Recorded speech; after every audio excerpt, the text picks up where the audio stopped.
All right, now let's talk about how to create your own cladogram. The first thing that you're going to want to do is to organize your thoughts. So some sort of chart here is helpful. You can have columns and rows and list the different traits in columns, list the organisms in rows. You can switch them. It doesn't matter if the organism is in a column or a row, as long as you have it nice and neatly laid out. So the one that you are working on is given for you. You already have this chart, and the tuna, leopard, lamprey, turtle, and salamander are the organisms that you're interested in, and the traits that you are looking at are the 4 walking legs, amniotic egg, hair, vertebral column, and jaws. So this is the chart, and essentially we're just going to put a check mark in whatever box. If the organism has the trait, a leopard, for example, has 4 walking legs, so we would put a check mark in that box right there. So you would fill in the entire chart. That way you can organize your thoughts and you can figure out what goes where. So if we go back to our steps, our next thing that we're going to do after we've checked off what traits are present where, we need to find the organism with the fewest number of checks. And that's going to be the organism that goes on your first branch to branch off of your cladogram. Because if it has the fewest number of checks, that means it does not have very many derived traits. Therefore, it is going to branch closest to the bottom. So when I say first branch, I mean this branch here with a node closest to the base of the tree. Because obviously something that has a lot of derived traits, all along this line here, we have derived traits showing up.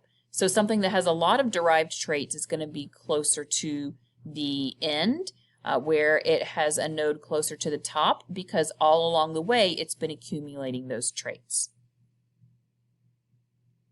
And then finally, once you have the organisms written where they need to go, you can then mark your derived traits. You can actually write on the cladogram what trait goes where.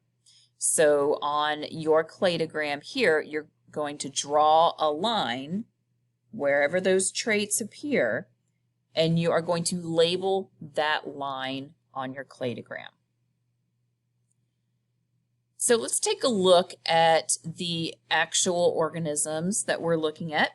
We have the lamprey. The lamprey is this leech-looking fish here, not this fish, but the other fish that are attached to it.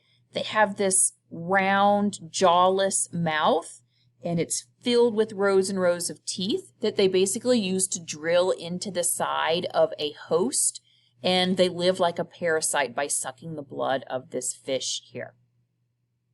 The rest of the organisms you're probably more familiar with. We have a turtle, a tuna, which is a fish, we have the leopard, and we have a salamander. A salamander, this is not a lizard, this is an amphibian, so more similar to a frog than it is to a snake. So let's take a look at this chart here and figure out who has what. We will start with the tuna. So all along this column here, we're going to be asking ourselves if the tuna has each of those traits. So 4 walking legs? No, it is a fish. It does not have legs. Next, we have amniotic egg. Now, if you're not sure what an amniotic egg is, we saw this in Walking with Monsters. These are the eggs that have a special membrane to prevent them from drying out.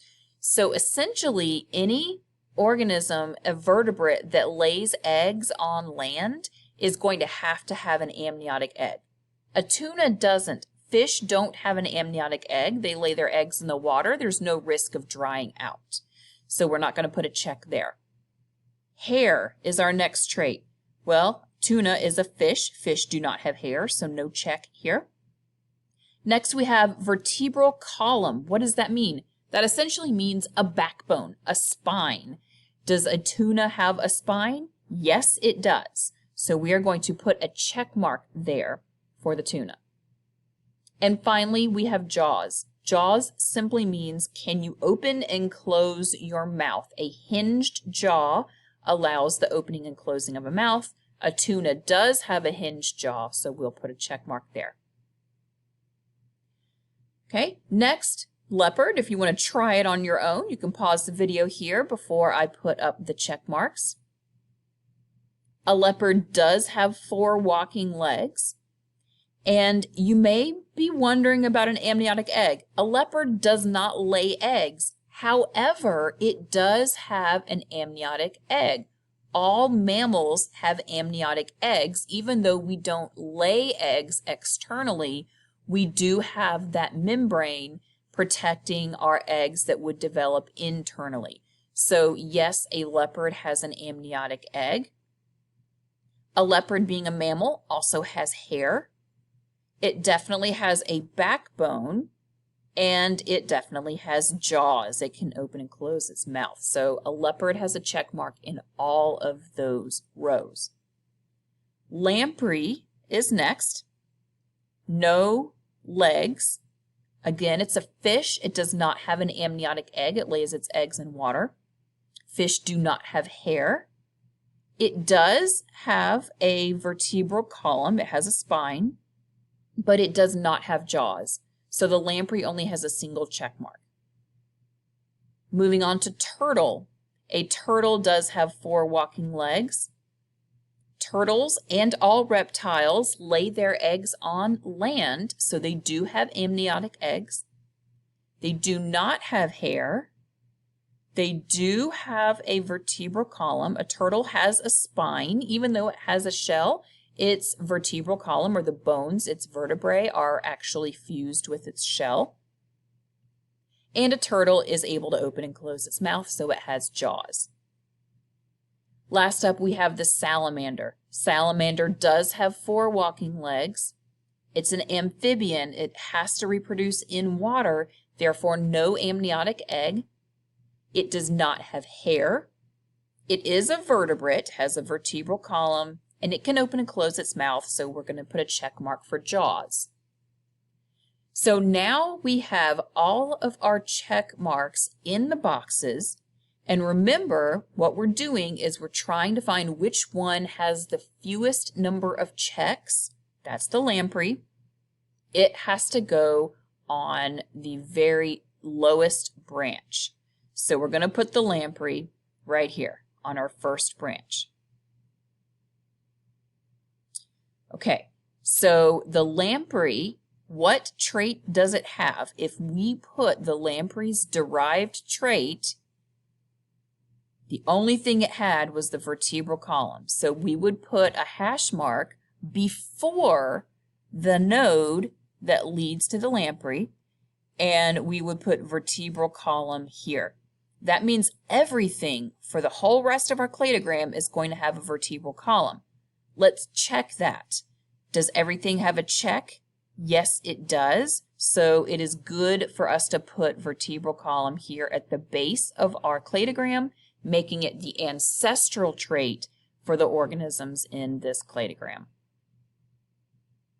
All right, next organism we're going to figure out is the tuna. It only has 2 check marks. Let's put the tuna in place. And if we figure out the derived trait that showed up in the lineage leading to tuna, that is going to be the presence of jaws. Our next organism with 3 checks is going to be the salamander.